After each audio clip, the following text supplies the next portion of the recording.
મહાનુભાવો અને અત્રે ઉપસ્થિત પશુપાલક સાથે સંકળાયેલ બહેનો તથા ભાઈઓ, હું ચૌધરી કુળની દીકરી મસ્તક નમાવીને વંદન કરું છું. આપણા ચેરમેન શ્રી શંકરભાઈ ચૌધરી સાહેબે કરેલ બનાસ ડેરીની પ્રગતિના આપણે સૌ સાક્ષી છીએ.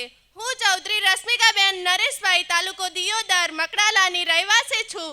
આપણે આપણી નજરથી જોઈએ છીએ કે સહકારથી સમૃદ્ધિથી બનાસ ડેરીને આગળ વધતા નિહાળી છે. અમને દિયોદર તાલુકાના સણાદર ખાતે જે અહીંયા સણાદર પ્લાન્ટ ઊભું કરેલ જોઈને ગૌરવની લાગણી અનુભવાય છે અને વધારે આનંદ એટલા માટે થાય છે કે આપણા ઘર આંગણે આટલા મોટા પ્લાન્ટનું સપનું સાકાર થયેલ છે.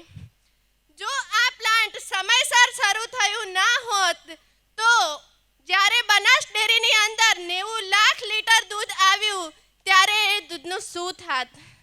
અમને જૂના અનુભવ છે કે જ્યારે શિયાળામાં દૂધ વધતું ત્યારે મંડળીઓ દૂધ બંધ રાખવી પડતી હતી.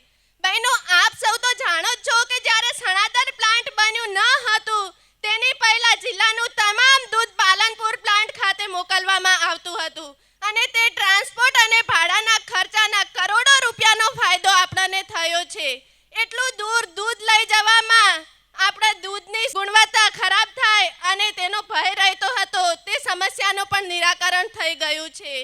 આપણી બનાસ ડેરીએ બટાકાની ખેતી અને તેની ઉત્પાદકતાને મજબૂત બનાવવા પણ પ્રોજેક્ટો શરૂ કર્યા છે. જે પ્રોજેક્ટનો મેઇન હેતુ તો એ છે કે જેમાં સણાદર ખાતે પોટેટો પ્લાન્ટની સ્થાપના કરાઈ છે અને તેમાં બટાકામાંથી વિવિધ વાનગીઓનું ઉત્પાદન કરે છે. એટલું જ નહીં, આપણા ચેરમેન શ્રી શંકરભાઈએ તેમના નેતૃત્વમાં બનાસ સંકુલ સણાદર ખાતે માવા પ્લાન્ટ પણ સ્થાપિત કરેલ છે.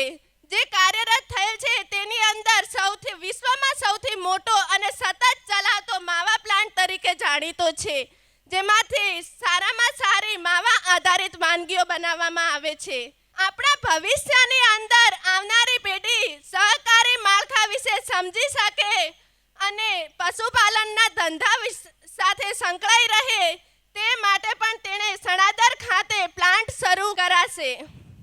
તેની અંદર રાષ્ટ્રીય અને આંતરરાષ્ટ્રીય સાથે સતત અનોખું બનશે. જે ઉદ્યોગ, જેનો મેઇન ઉદ્યોગ તો એ છે કે વિદ્યાર્થીઓ, સંસ્થાઓ, ઉદ્યોગપતિઓ અને સહકારી સંગઠનને મજબૂત બનાવી અને શીખવવાનો છે.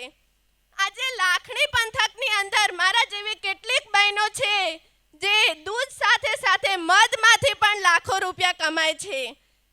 અને નવાઈની વાત તો એ છે કે વર્ષે 35 થી 40 લાખ રૂપિયા વર્ષે કમાય છે મધમાંથી. અને અંતે એટલું જ કહીશ કે આવનારી રક્ષાબંધને આપણે આપણા ભાઈને તો રાખડી બાંધીશું જ, પરંતુ સાથે સાથે સાહેબ, આપ પણ અમારા ભાઈ સમાન છો, તો બહેન તરીકે હું રાખડી બાંધીશ અને માં હિંગળાજને પ્રાર્થના કરીશ કે તમારી રક્ષા કરે અને તમને આવનારા નવા કાર્યોમાં કરવાની શક્તિ આપે. જય હિન્દ, જય બનાસ. અસ્તુ.